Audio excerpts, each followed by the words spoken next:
you. Wait till it doesn't go live. Hey! Hey, okay. Hi. So it's like if the chat bar doesn't show up, then YouTube's broken. I don't know what that is. I done got the notification. Yes. So, hi. Hi. Hi there. It's just us two. Come here often? As often as Or I just can. at No. Oh, God. Oh, we're definitely peeking over there. Okay, something's peeking. Peking duck. If only. All right. Hey, Smurf's here. Should be a little bit better. Although I suppose I could actually reduce sensitivity in that app. Well, no, because if we're peeking on the mics, we're peeking on the mics. Yeah, it's whatever it is. So, welcome, everyone, to the Foally of Man. My name is Chris. With me here today. My name is Robert. I thought it was Jeff. No, Robert. Okay. And today we're looking at the conclusion, the daring conclusion to Origin Story. Story by K-Cat. Kind of follow up Fallout Equestria. Yeah. He's just a funny guy. It's an origin story that came after, but it's before. Yet it's also the after in this story is still before where we are in Fallout Equestria. Yeah. And we finally figure out why AK Yearling. So we'll have to get into that. Yeah, that's actually really fun. But I would like to start things right off the bat with a question. Because Sure. I feel like as unreasonable as I am the voice of reason in this universe. So apparently horses can pick things up with their tails? Yes. It's canon. Pourquoi? I need some kind of elaboration there. I'd like canon. to say it was a post season 2 thing. After Lauren Faust left the show, they kind of started going off the rails. I forget that you're a My Little Pony hipster. Yeah. But I actually think that there's actually an episode in season 2 where everybody's kind of like holding up newspapers with their hooves. And so people are like, okay. So you got to read a newspaper somehow. Yeah. But how does newsprint work if you can only use your mouth? Yeah. Also, let's be honest here. The horses in My Little Pony must slightly be predatorial because their eyes are more on the front of their head than on the sides. Yeah. Well, actually, if you think of equestrians in general, you know that to be true. Yeah. It's all sunshine and rainbows and vegetarianism, except for all of the things we had to kill to make this society. Yeah. Yeah. Like the people who originally were there. We didn't talk about them. Humans. Oh, that's even more upsetting. If this is a post-human world. I think there was a fan fiction that covered that, but can't say. It certainly was in my headcanon. I don't even want to start with that. Speaking of which, headcanon sounds like a Pokemon attack. So we start this wonderful story.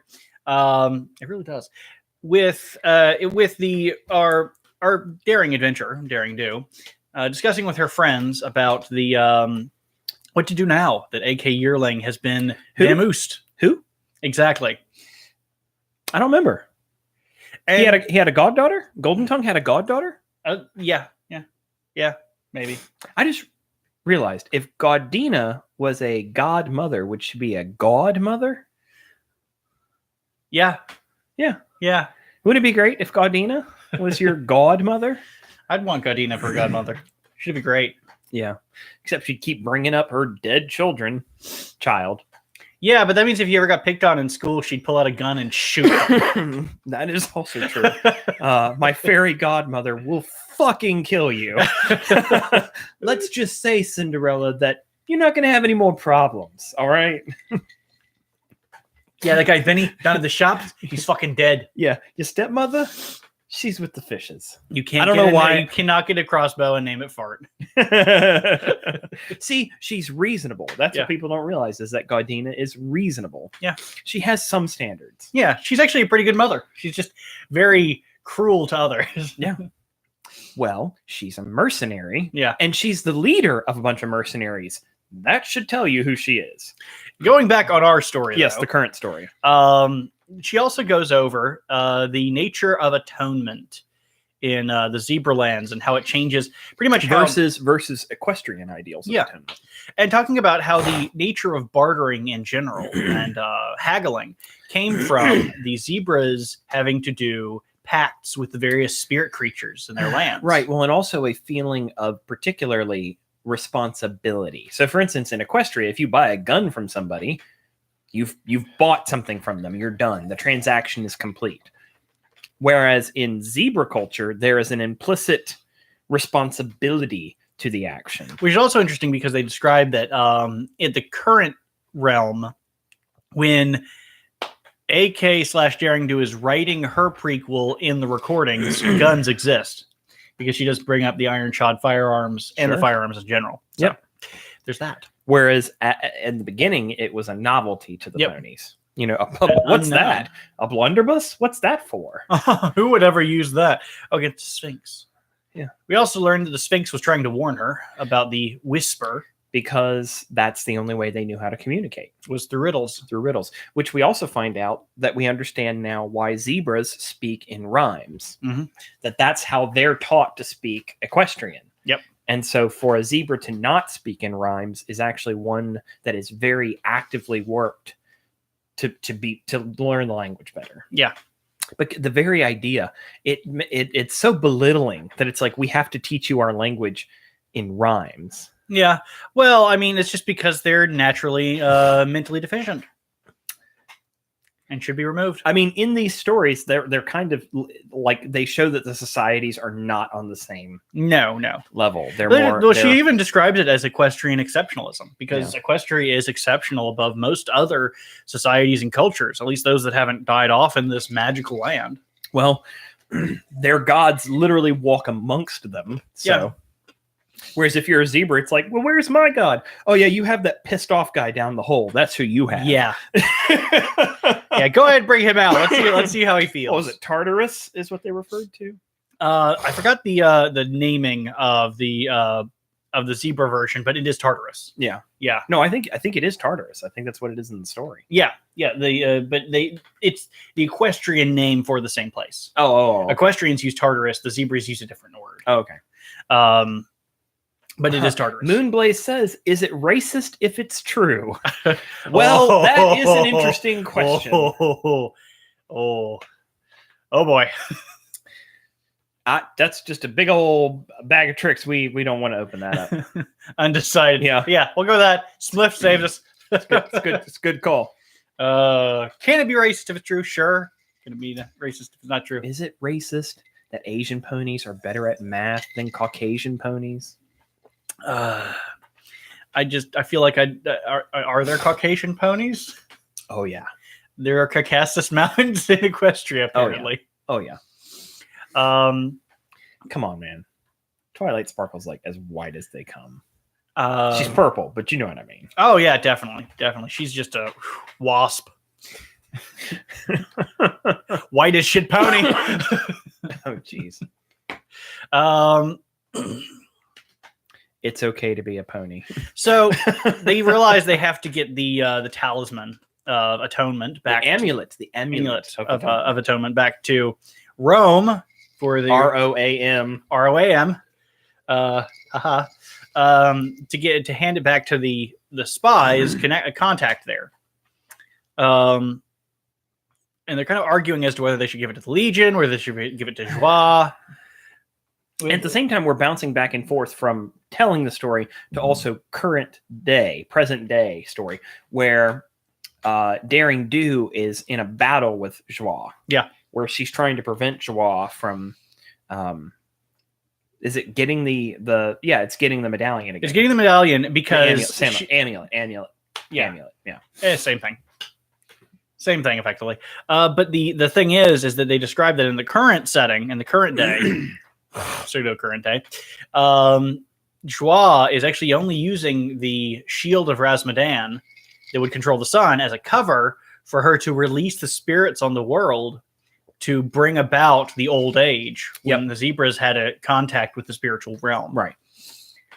Bring back zebra superiority. Yeah, because she feels as though that Equestria's like removal from its own morality, as she puts it, has also corrupted the zebras into removing themselves from their own morality. Correct. So she brings up the soul jars, basically. Yeah. She brings up that we bind our spirits to bullets to kill ponies, you know, but she sees again, if this were fleshed out longer, it makes for a good villain because they believe what they're doing is right. Yeah. But she's wrong. Yeah, and then much like Red Eyes, it's just this. It's And, this vindication. Yeah, Daring Do has been tortured. Daring Do has been poisoned, and she, in classic Indiana Jones style, outsmarts Joie. Yeah. Basically, she's been hiding down in this chasm over the great deep beneath her, but Joie can't find her. And Joie is calling out for her, and when she finally locates where Daring Do is, she's literally wonder glued to the underside of a bridge. And she says, the same wonder glue I used to connect all the explosives that you're standing over right now. Click. Yeah. You know, she even says in the moment that Joie has a talisman, the same talisman we saw To give wings to the zebras. that Zenith had. Yep. That allowed her to grow the bat wings, but it's painful and it's not quick. Yeah. So she, even in that moment of falling, tries to grow her wings and just plummets into the chasm. Which is also hell. Plummets into hell. Hell. Yeah. She basically says, say hello to Hades. Yeah. For me. But it's also noted, Daring Do says, I never had a taste for killing. I never directly killed anyone. I'm not going to start now. But it's also kind of like, but I don't have to save you. Yeah. I didn't shoot you, but I did send you to your demise. Yeah. I delivered you. So straight to hell. Yeah. So I know I jumped forward a little bit, but that's kind of what the story's been doing. I feel like we can't really talk in parallel to both events at the same time, though, because we're going to be skipping all over. Well, the and place. even then, it's difficult because we're actually hearing it from three perspectives. Yep. There's the past, present. There is the future, present, and then there is the past third person. Yeah. Which is what most of the story is told in, is the past third person. It's told from the perspective of one of her books. Yeah, and it's really well done. I will say this. It's very, very well done. But it can be hard to describe. Much harder to describe than it is to read. You can read through it and you can kind of get what's going on, but describing it's like, well, and if it was animated, acted out, it'd be easier to tell because you'd see the age. Yeah, and the visual cues would assist in that. You'd be like, greatly. oh, that's an old Daring Do. Oh, this is very clearly somebody with an audio recording. Oh, this is this is a field report from somebody else. Yeah, So going back to the pre-past, the origin story that's actually being written, we find that while trying to get to Rome, the group of Bluebell, Fleetwing, and Daring Do are ambushed by the Ahools. Ahul, which K-Cat actually mentioned last time in the comments, is actually a cryptid from the forest. Bright Sneeze. light. Got to sneeze. Okay, got it. That is light skin, blue eyes, bright lights. That's Sneezy. called a phototropic response. Yeah. That's not a pony pun. That's just your word of the day. Phototropic. Yeah.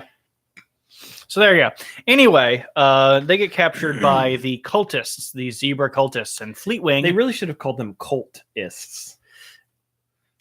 Yeah, but at the same time, missed opportunity. I feel like it's fine. I feel like that joke would have gone on way too long. I don't know why I never thought of that. I just love it. He's a cultist. Come on, man. Let me have it. Yeah. Boyist. So Fleetwing actually takes off, but the other two get captured, Daring and Bluebell, and they're being tortured. And I do mean tortured. They're actually taking fire arrows. Well, Bluebell's not being tortured. Daring Do is being tortured. Yeah, they're taking fire arrows and dragging it across her sides and her wing. Yeah. Just to really, really nail well, it and home. The interesting thing is that the torturer is not a zebra. The torturer is a pony, and the pony himself says the zebras don't have the constitution for this, which is really upsetting. So it means that the ponies have the capacity for that sadistic nature. Yeah. Which is funny because in Foally Equestria, the zebras very quickly learn. Oh, sure. Oh, yeah. But at this time, they don't have the constitution for it. No. So there's that. And they're torturing Daring Do, trying to find the location of the amulet, which she hid in the brim of the pith hat. That she got from AK Yearling, pretty much the last remaining piece of AK Yearling. Yep. All that remains, especially because her body is vanished. Yep, gone. So they realize that the torture isn't really working as Bluebell is just bawling and sobbing like an idiot in the cage.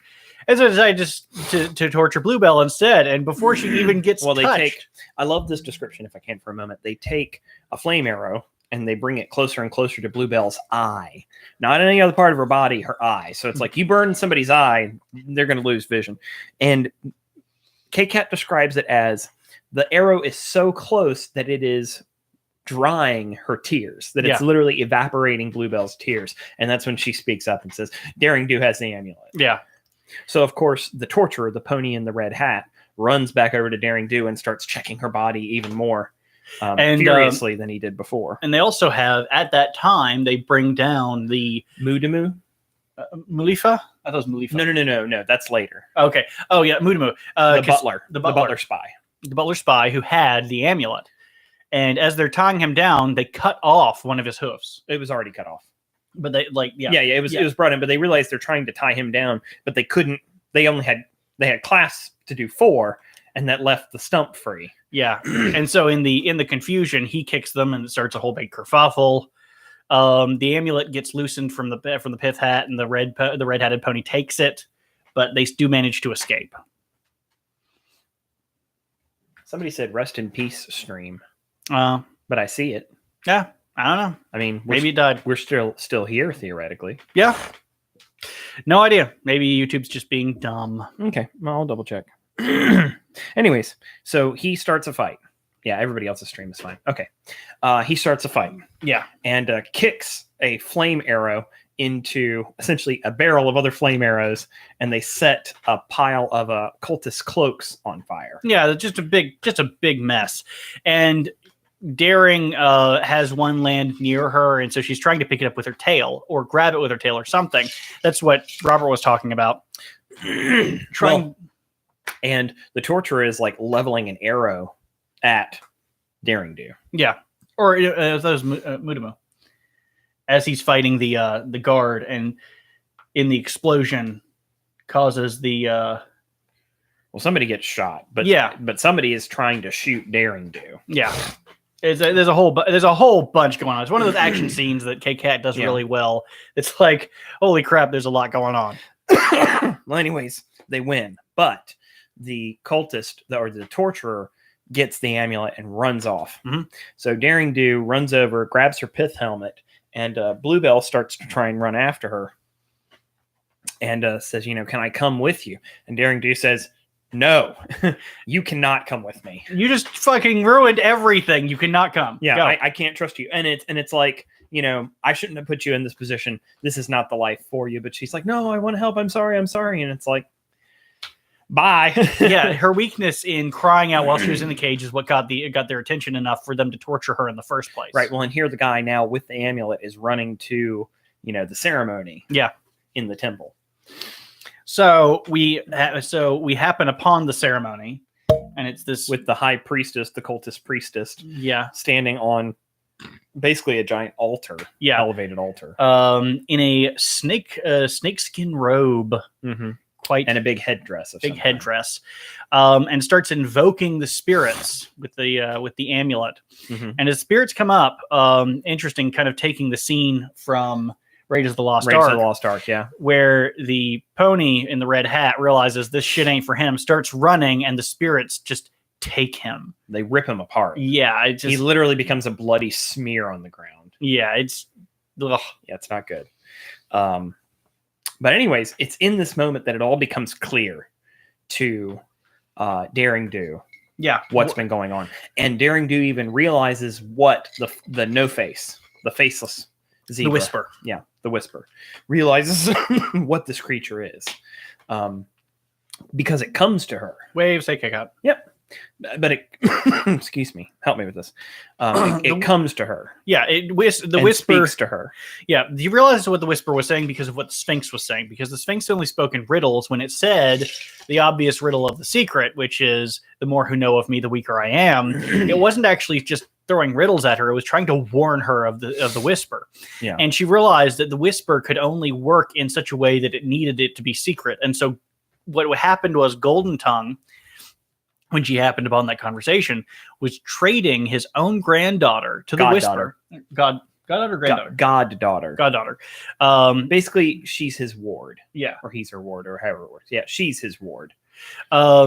Over to the Whisper so that he can get the secrets of the priestesses, either to stop them or just because he wants them. Right. Which is terrifying. Yeah. Like, how the fuck do you justify your existence in that way? Christ almighty, man. But that they realize in this moment, or Daring Do realizes in this moment, that the Amulet of Atonement is a trade. Yeah. It's a tool, it's a bridge to barter between the two. Yeah. Because you can't just go up to a spirit and say hello. You have to have some method to speak to the spirit, some way to communicate between the two vessels. And that's really what the amulet allows a bridge between the two. And so in the moment, the Whisper actually starts speaking to her through her memories of AK Yearling. Well, and through all of AK Yearling's memories. So it's not Daring Do even says these are things I haven't seen. I don't know. So it uses AK Yearling's entire life to communicate. But it's also one of the reasons why people couldn't remember AK Yearling, because she was literally being wiped away from reality. Yeah. Yeah. So kind of like what we said, there's something else going on here. Like there's a spell that makes her not apparent. Or just out of the conscious realm, out of like somebody would walk past and you wouldn't even recognize who they were. Like they should be important to you, but for some reason you don't remember their face, their hair color, anything about them. You just know they were there, but you didn't think they were special anyway. Yeah.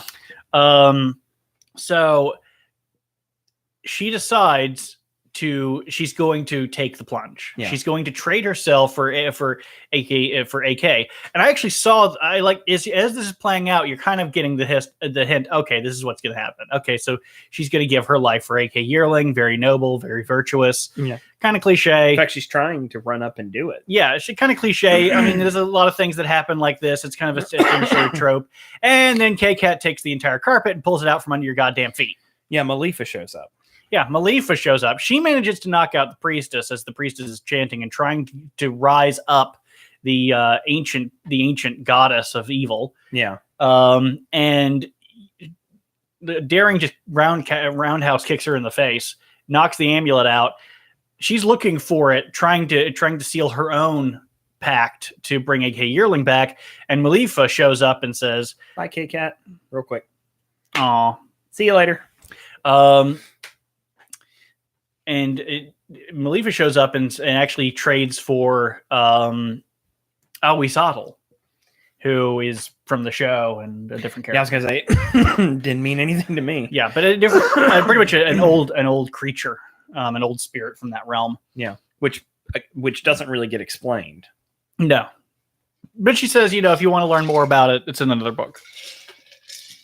Yeah, but that's it was interesting having that carpet pulled out from underneath me, because it was very shocking. It's like, okay, I was not actually expecting that. But you also know that Daring Do couldn't be sent to the afterworld. Well, the idea was that in the show, it's AK Yearling pretending to be Daring Do, right? And so you're like, oh, okay, so that's how it happened, and then flip the script, and it's actually that Daring Do knew that people needed to remember AK Yearling, and doing that actually weakened this Whisper's hold. So it's kind of this vindictive vengeance against the Whisper and against Golden Tongue, so that everyone knows, so that contract is null and void. Well, and it's what is the rhyme that Daring Do says at the very end about the more people know about this, the stronger I am.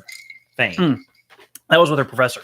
No, I know. But that was at the end of the story. Yeah, because the professor only sought this for fame. He only really cared about his own name on something. But people don't remember the professor. Nope, they remember Daring Do. Yeah. Well, and I love too. He's like, you should get credit for this. We'll call it the my name and your name thing. Oh yeah, kind of an ass. Yeah, but I guess that's one of the reasons. That pony was a real ass. That pony was a real ass. Oh God. Hooah! Yeah. I'm trying to think if we left anything out there near the end. A few things. It kind of ties things up with a bow. Daring Do's upset at the end. Finally has that moment to calm down. There's no adrenaline to sustain her, so it's like, it's a good epilogue. Yeah, some messed up things happened, and she realizes. But also in the future, we don't know if Daring Do survived. We do. Kind of. No, I mean, her last post is, "This may be the end. I'm retired. If you don't hear from me, either I'm gone or I'm just retired. I've Yeah. retired permanently and no Yeah. one's ever hearing from me again. Right. Because I'm getting too old for this shit. So, thank you, Donald Glover. She was the first to die in the bombs." Oh. Yeah, that's pretty much. There was a ghoul pony in a pith hat. Wouldn't that be exciting? Yeah. More adventures. She does actually mention as well, kind of in the past present, where she says that her interaction with Bluebell really kind of changed her life as well, because she didn't trust anyone after that. Mhm. It caused her to recede and distrust anyone up until Rainbow Dash kind of forced her way into her life. Yeah. And just refused to leave. Yeah. And that she, up until then, she didn't trust anyone with anything. She just kind of did what she did, came back and wrote a book. Yeah. But yeah, she did it all on her own. Yeah. So it's interesting in that regard. Kind of this forlorn loss, realizing what would my life have been like if I had let someone in. Yeah.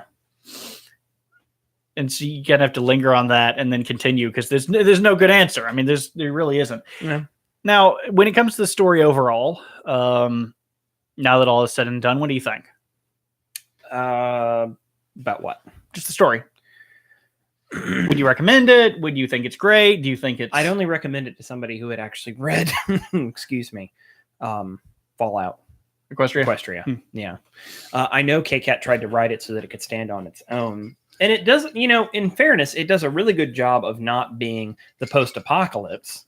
So it could work. But I really do feel like, I mean, again, this is from the perspective, for me, from somebody who doesn't know My Little Pony. There were characters I didn't recognize. The whole story of Daring Do and Rainbow, none of that meant anything to me. Yeah. So it'd be kind of weird if all you knew was My Little Pony, and then it's like, hey, here's this. You don't really get any Fallout feel from this story. Yeah. I mean, what from this feels like, I can't really pick, other than cryptids. Which and is cultists, but see, that's the same stuff. I mean, that's just like that's in My Little Pony anyway. Yeah. So, when it comes down to it, I agree. You kind of do have to understand Fallout Equestria to appreciate it in its fullness, because there is the confrontation with the Legion, where at some point somebody who's reading it's going to have to ask, okay, wait, why the hell is Equestria at war with the Zebralands? And what is going on? So there is that. So even though it tried to be stand on its own, the past present events rely, I think, too heavily on the events that happened during the war in Fallout Equestria to really stand on its own. I think the story's great. No. I mean, I really like it. I enjoyed reading it, but that's kind of why I feel like it goes better if somehow it was a part of the original story. Yeah. It definitely would have improved there. I would have liked, I'm going to be honest, I would have liked it to be a little bit longer. Yeah. Well, I mean, here's the deal. K-Cat could write a whole series of Daring Do novels. Yeah. Her version of this character works really well. And now that you've placed it in the Fallout My Little Pony universe, there's all sorts of other stuff that you can do. Yeah. You could do Daring Do in the build up to the war, Yeah. You could also do anything, because seriously, please, K-Cat, write something more. I need it. How many years has it been since Origin Story came out? A couple. I'll say like 2 or 3. No, probably longer than that. 3, maybe 4. It's been a while. Let's see if I can pull this up. But anyways, I really enjoyed the story. I feel like it was difficult to read with all the jumping around, just trying to keep things straight. Like I was trying to keep things organized in my mind of what was happening. Plus, we were seeing characters in the future that were also being mentioned in the past, which is great. I mean, there's cohesion. It's almost 3 years old today. Yeah. It first came out on Halloween. Gotcha. Okay. In 2015. And like I said, I know K-Cat really wanted, she wrote the story to be able to stand on its own 4 hooves, but it seems like to me, I guess in spite of what I said about how it doesn't have a lot of Fallout elements to it, that you appreciate it better if you've read Fallout Equestria. Yeah, I think there's parts of the story you're not going to get, but you won't you won't not enjoy it because of it. It'll just be, there'll be little points where you're like, I'm confused, but if I just move past it, it'll be fine. And I would say that you could do a book or another story like this. That's a build up to war. Yeah. But we already kind of get the build up to war story through flashbacks in Fallout Equestria. Yeah, more. Well, they're kind of this sort of vignettes, and seeing if you were to literally pop a camera into the eye of a pony and just one pony and have their day-to-day life and alter, maybe through vignettes or maybe through a complete linear story heading up to the events of war, where they start out and Equestria is a kind of a peaceful nation. I mean, you have these sort of booming towns, but they're mostly just placid and peaceful. And then slowly over time, they become more war hungry and turning into a xenophobic state that despises all others and just grinds into full-on industrial military complex. Yeah. Last Place makes a good point. This book does a good job of pointing out the differences culturally between the zebras and the ponies in a big way. Yeah. So that's one of the things that it does. Yeah. Because we really don't get a lot of real zebra interaction in mass in Fallout Equestria. Mm-hmm. I mean, they're in another land and they lost. I mean, everybody lost, but there's just not a lot of zebras in Equestria. No. There's a small group of them here or there. Yeah, pockets maybe from imposing factions they just got cut off. Or yeah, but I mean that's kind of how, if you think about the Fallout games, how many Chinese do you actually interact with? Very few. Very few. Yeah. In Fallout 3, there was the Nuka-Cola bottling plant had Chinese soldiers inside, and then there was it was a Captain Jingshui aboard in the sub in Fallout 4. I'm sure there was probably at least one mention of one in Fallout New Vegas, but I can't remember it. Yeah, I think you did get one in Fallout 2. I think I'm having a hard time placing them in Fallout 1 and 2 because very clearly the personalities would be more apparent in a 3D first-person shooter game where they have to have voice dialogue as opposed to top-down. Here's a tiny little sprite. Yeah. You don't really know if they're Chinese. You don't know what they are really. Yeah, and let's face it, the voice acting for a Chinese character in a Bethesda game would be wildly offensive because they'd hire the same people who did Skyrim and just say, you can do a Chinese accent, right? Oh, yes, sir. Yes, sir. Yeah. And demonetized. No side was purely without fault. Of course. I mean, that's kind of the story of Fallout in general. The original is that America was a war-hungry, exceptionalistic, kind of elitist state that refused to give up anything for any semblance of peace. They didn't stop. To show it. They just kept going. I believe we actually had some questions. Yeah. So Last Place, I mean, in this, Last Place did ask, you have to wonder if Celestia would be more affected by the erasing of memories. That could be an awkward visit to Celestia if she asked him about her. The question really becomes, do the goddesses commune with spirits? Yeah. I mean, what, are the goddesses spirits? I mean, they can die. They can die, but so can spirits. The Sphinx died. Sphinx got moitered. Yeah. So, yeah, but the Sphinx is a race of creature. But it's still described as a spirit itself. Just more of a physicalized spirit. The manifestation of riddles and secrets. Yeah. So it is interesting. I mean, because you're kind of delving into how does that world even work on the most basic fundamental level? It's just hard to explain and understand. I feel like you'd have to start tracing down a whole bunch of information. The question is... Discord is a spirit. But Discord doesn't die either, so... Yeah. The thing for Celestia is, the question is, would Celestia be affected by the erasure of a pony? I mean, does she have omnipotence, omniscience? Does she... No, very clearly not. So my argument would be, she doesn't know every pony in her kingdom. No. Is the thing, right? If somebody was close to her and they were removed, it may affect her, it may not. There's no way to know because nothing about her has ever been tested in the realm of when it came to memory and recall. Right. It's just never happened, as far as Like I know. in the show, she's never approached a pony that she didn't know and just say their name and be like, I know all these things about you. Yeah, no, because she's not that kind of. She's not that kind of spirit. She's not that kind of being. Yeah. Just mostly controls the sun. Yeah. That's it. In that way, they're kind of like Roman gods. Yeah. They can be killed. They can die. They Yeah. have powers. They have things they control, but they are not omniscient. Yeah. They Have raving sex parties all the time. Yeah, basically. Yeah. Which the goddesses did have, what do you call them? Courtesans? Courtesans, yeah. Yeah. Which is sort of, I mean, we've already talked about that. It's sort of canon because obviously her nephew, and she's thousands of years old, something's gotta Isn't there a character who's of royal blood, like blue blood or something that's like that? her nephew. Yeah. Blue blood. Blue blood, yeah. And apparently her niece Cadence. And it's like, Yeah. So are they related or are they two separate courtesans? Well, and I was going to say, when you say niece, it implies that it's one of Luna's descendants. Yeah. You know Luna's freaky. Yeah. She puts on that nightmare moon. But yeah, I mean, so very clearly, I think that they would have adopted courtesans. But because if you're living for thousands of years, you're going to start being like, I'm bored. I want somebody around. I've heard of bondage, but being buried into the surface of the moon, that's kinky. Kink. Yeah. Don't you kink shame her.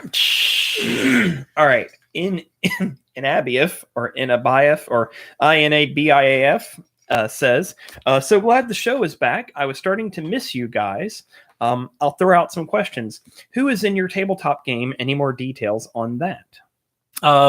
We should be having that episode up today. You think so? I know we're going to record it. We're going to record it, so it should be today's going to be session 0, which for any of you familiar with tabletop, is basically get together, talk about your characters. Yeah, you might try to push a little session 1. Sure. No, I mean, I'm sure there will be some role play. Yeah.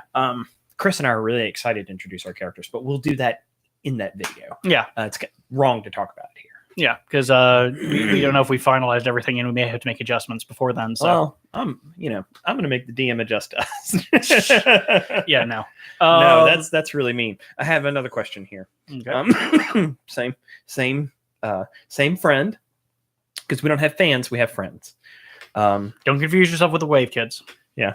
What are you covering after Origin Story? He said, Guys of Chaos. I'm still gonna actually have to make a list. I've been putting off making a list, but I will make a list. It's probably gonna be Guys of Chaos. We can also do because I did order the Murky number 7. We could do Murky number 7 if Robert feels like being a depressed, awful human being that hates himself so goddamn much you want to die. It's every day. Let's see here. Relation according to the secondary canon. Yeah, I mean, again, that whole scenario, it's kind of like flip flop back and forth, just based on what the writers. Well, in my head canon, they're all in my family. Okay, no. So, all right, still set on Guys of Chaos. Yeah, probably Guys of Chaos. Any thoughts on Fallout 76 now that gameplay videos are out? I haven't seen much of them. I'm just going to wait until the actual game is released before I make any opinions. And even then, I'm not going to make an opinion based on somebody else's opinion. I'm going to actually have to get the game to tell you about. So you are going to buy the game? Eventually. I may wait for it to go on sale next year or the year following. Give it a year or two for the modders to actually fix the game? Well, that's if they allow mods to work that way. That's true. It's actually just 1 million words. Thank you very much. Of Murky number 7. Yeah, that could take a while. Yeah, what are you talking about? Murky number 7 is the happiest story of all. Yeah, except Let me guess, all the ones we're talking about as well, there are not audio versions for. No. Great. You've been spoiled in having an audio version for that. The only other audio version that I know of is for Project Horizons. And something tells me Robert would have a heyday with Project Horizons. We should have a sister channel that just pre-reads these stories for me. And we shall nuke weaker Fallout kingdoms. Yeah. If we do Fallout... Wait, so we're going to make a Foally faction? Now I'm all for making a Foally faction. Oh, God. Yeah, that would be funny. Like I said... And we all have pony names. And yeah, we do like bright colored hair. Oh, God. If you can design your own cutie mark for your armor. Yeah. I don't think there's that level of detail in it, but I'm not certain. So if we were to do something like the Crusades, it wouldn't be for Christendom. Would it be for Celestiadom? Yes. Or Celestiadom? What's the difference? Something tells me that Robert would not like all the sex that happens in Project Horizons. There's there's like a lot of it. So like a lot of it. Like a lot of it. Excuse me. The point where the author was even like, yeah, I probably Tactical pink armor camo. Yep. Any non-LP Fallout fic you'll consider for Foally of Man. If so, I suggest Past Sins. Somebody actually did mention Past Sins. I think it's like one of the few other books that's gotten, or a few other stories, pony stories, that has gotten a printing. It has a that much of a fan base. But it says it's a non-MLP? No, non-Fallout. It's MLP, but it's non-Fallout. Any non-MLP. Yeah, he worded it wrong. Yeah, okay, he just worded it weirdly, but no, it's a non-Fallout MLP thing. Pink Eyes is a good story. True, and I do have the book for that. We can definitely do Pink Eyes because it's short. Okay. I can give you the book so you can even like read it correctly. As not on text. As God intended. Ah, yes. Using my eyes and my hands. I do a lot of reading anyways. I love that the guy who Past Sins again. I love that the guy who never reads anything, and I'm the guy who reads all the time. You're still foisting more material on me. Yeah. You know what? I was really good. I actually finished my reading for this week yesterday, not today. Nice. You should be very proud. I am. Nothing like a screaming baby to put to sleep. You'll get some chapters done. I have a mission for you, Internet, and I don't know if you'll do it, but if you do, it'll be exciting. A crossover fanfic of My Little Pony and Gone with the Blast Wave.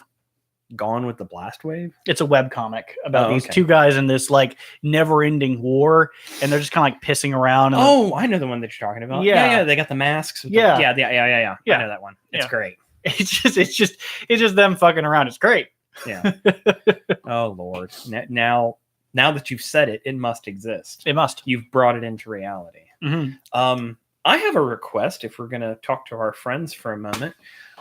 We did a little bit of a push back when we were like 20 short of having 100 subscribers. Well, now we have 165 subscribers, and I would really, really love to have 200. And I would really love it if you and I could do like People in Hell Want Ice Water, buddy. No, I know. But it would be really cool if we could do that, and then we could do like a little party and celebrate that we'd reached to 200. Oh yeah, that'd be great. Celebrate the milestones that we've got. We could have a big hangout. Yeah, we need to do. I mean, I guess this is kind of a hangout. We could even take requests. Yeah. But yeah, let me go ahead and start working on some kind of documentation for what we're going to be working on and post it to the YouTube or the wherever so that you guys can see it. Mm-hmm. It'd be easy. Just set it up in Google Docs under.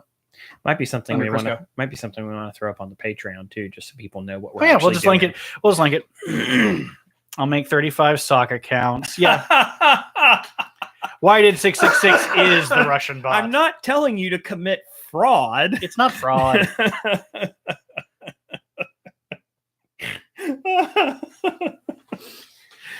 Y'all are the best.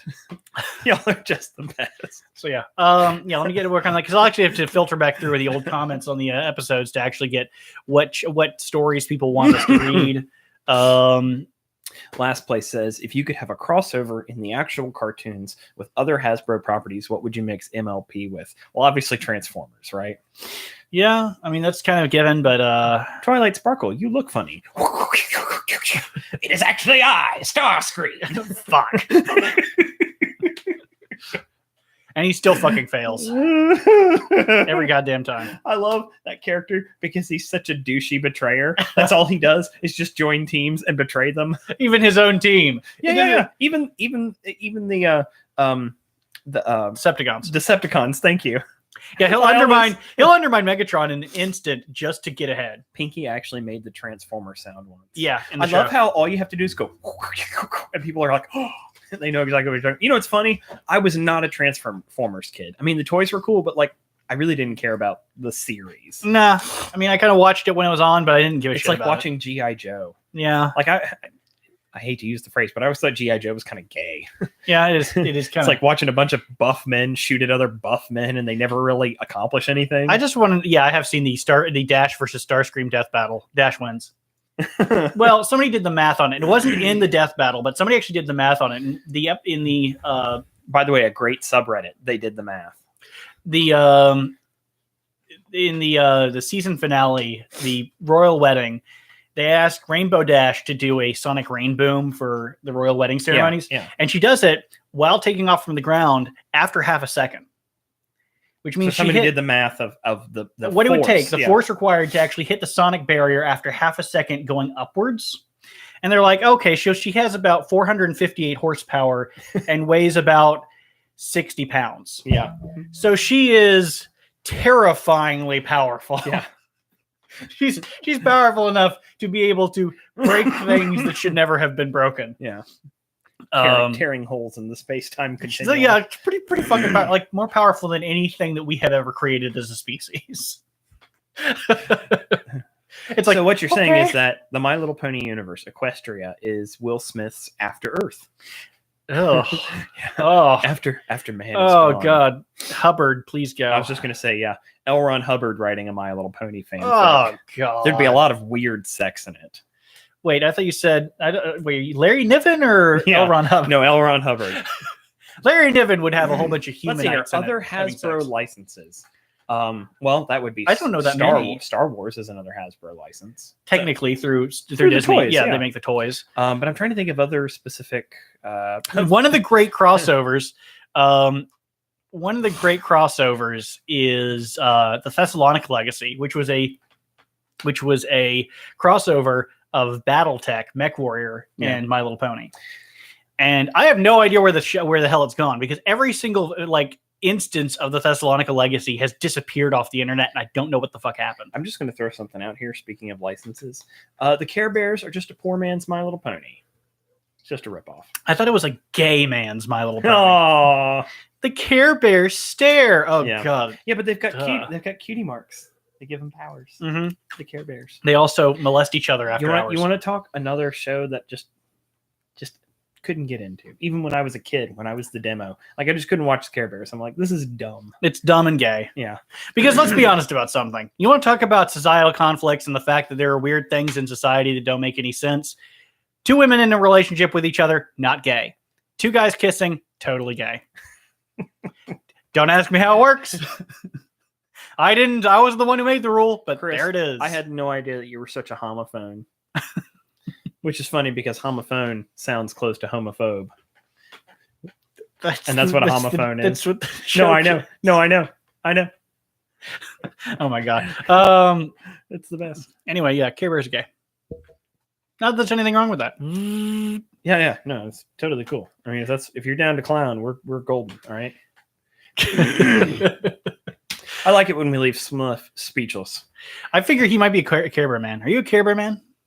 That's literally his plushie identity. Mm. You know, we always talk about furries.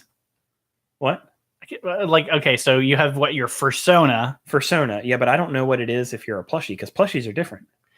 Are they? Oh, yeah. No, it's a different thing. Upsetting. How do I not know this? Yeah. I mean, furries are look more like animals, whereas plushies are like, you look more like teddy bears, that's different as far as I I'm disagree with that statement. You'll have to clarify, sir. We've made a bunch of statements. Gummy bears are better. They are better. concerned. That's true. They're also edible. But they don't age well. No. Who left this shriveled up, bear hard candy? Oh, well, that was a gummy, and time makes fools of us all. What's this raisin doing here? Oh, it's gummy bear. Oh, yeah, it plumps up when you throw it in water. How do you not know this? How does he know this? That's a good question. What internet forums have you been on? No, I don't remember where I picked it up, but there is a difference. Okay.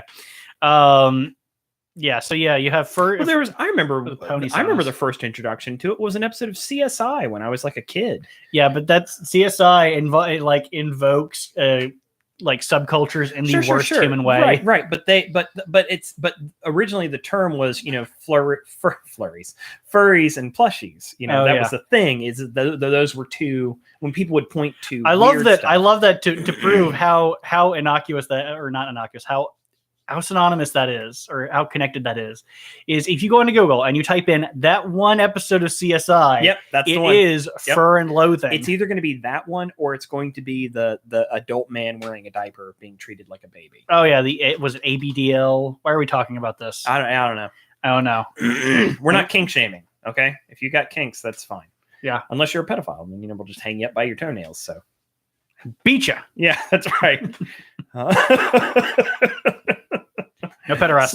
Spliff. I am uncomfortable. Good. It's about time. Isn't it nice that the roles have reversed?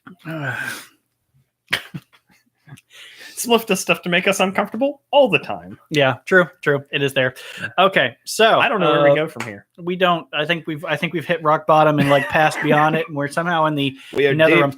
We made our way into Tartarus, and we're actually talking to Tyrek. Yes, right we now. are deep Or in the T-Rex. Marianas Trench. The Marinara Trench. Oh God, food porn. No. Better food porn than fupas. Fupa porn. Ooh. Oh, I'm sure there's fupa porn out there. What other stuff you got in your channel? Video game let's plays, movie reviews. I do a sports podcast with my buddy Randy, but one slightly embarrassing video of us majoring a Firebird from years ago. Moonblaze. I want to go back to racism. It's actually less uncomfortable. You said it, not me. Well, thank you very much, Chaotic Babies. Chaotic Baby says, I want to support you guys. Well, I appreciate that. Tell your friends. We try and do lots of different stuff. We don't want to just be like a video game channel, so we do occasionally play games, but we try and at least make it interesting. Really, we're happy to do whatever y'all would be interested in doing with us. Yeah. We really don't try and push. It would be if there were a way for us to play games with you guys, that would be fun. Because Sure. that was kind of the we've done that. We've played TF2 before. Yeah, if you guys that was the thing about Fallout 76 coming out is if we could have a dedicated that was one of the things I wanted, a private host server, a local host server for Fallout 76, so that we could actually have a show server, and then anyone who likes the show could just come on and dick around in the world. Exactly. And it would persist. Well, and we were talking about doing that with Minecraft ages ago, but now that's kind of out of vogue. Mm-hmm. But ideally, you and I don't have big aspirations in regards to funding for the channel. If it could pay for the server and for the software we use, that would be great. We just that's actually correct. We lease software. Fuck you, Adobe. We lease software. Yeah. Well, why would you buy it outright?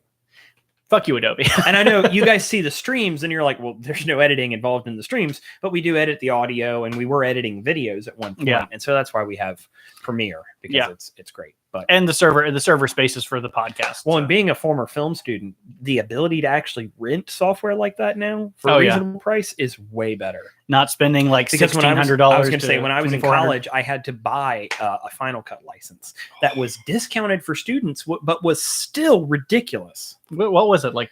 It's like $800. Yeah. Ridiculous. We'll start leaving links to Patreon in the videos. Okay. Yeah, we want to talk about this here? Why we don't? We hadn't for Fallout Equestria. This was kind of like my request.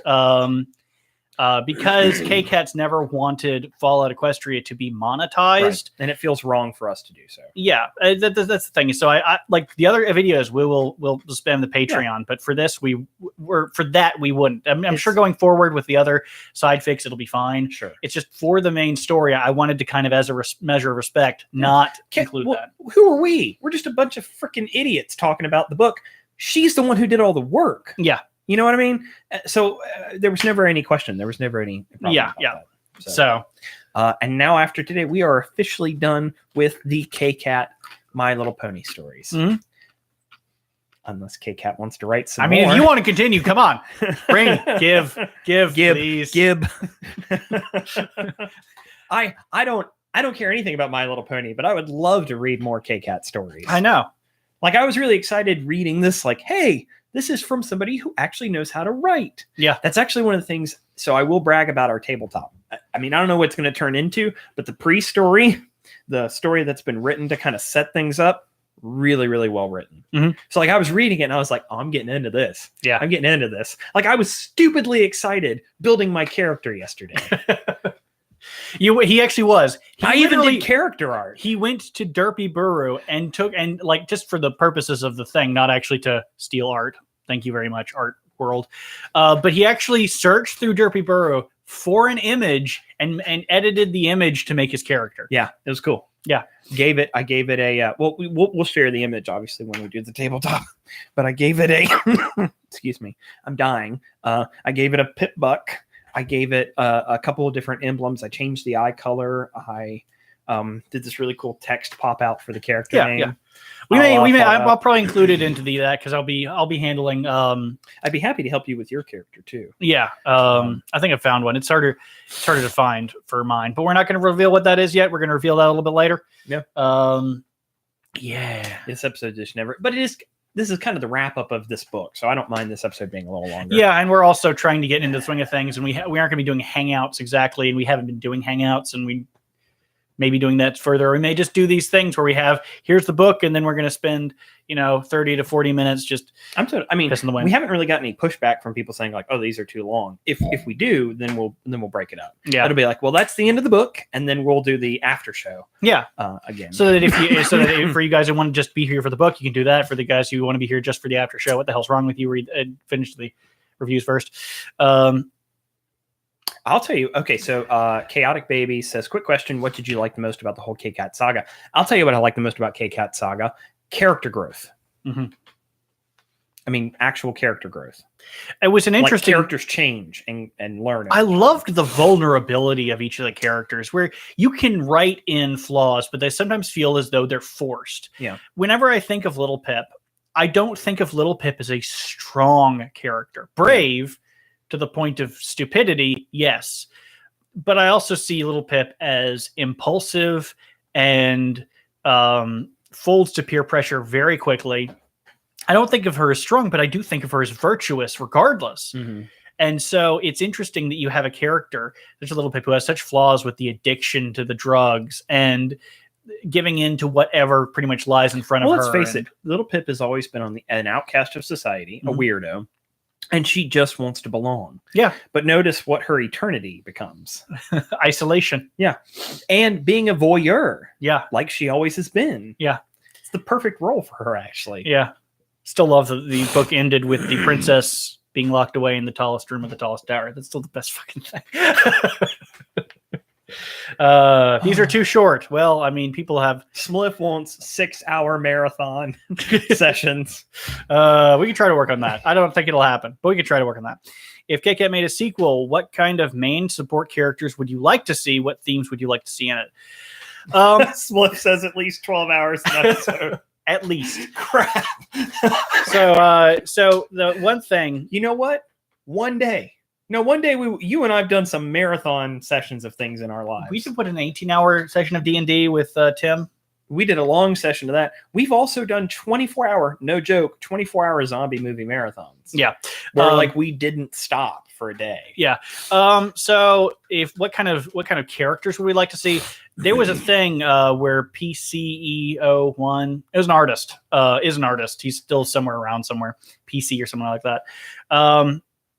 He had written kind of this, like, drawn up this design for what he wanted Fallout Equestria 2 to look like. And it was the children of Velvet Remedy and Calamity, or the male child of them, and a female kind of like magically induced child of Homage and Little Pip. And so it was like their children. And what had happened was, he kind of hinted at it, the weather system completely stops working. And all of Equestria is plunged into climatological chaos, and they're like, where the hell is she? She's gone. Yeah. And so they're trying to find her. And so I was like, please, fucking please. Anyway. Luke in The Last Jedi? No. Yeah, I find Little Pip, and she just tosses the Pip buck over her shoulder and says, I'm too old for this, and drinks green milk out of some fat lard monster. Yeah. That's what I want to watch for 3 hours. Can you tell I'm bitter? Can you tell? I don't like that was spelled out analicorn. Is that when the horn comes out of analicorn? Considering her exposure to betaine, I wouldn't be surprised that she'd be an alicorn in 100, small one. But an alicorn. That's not what it says. Analicorn. Once you say it, you can't take it back. That actually sounds interesting. She effectively was an alicorn.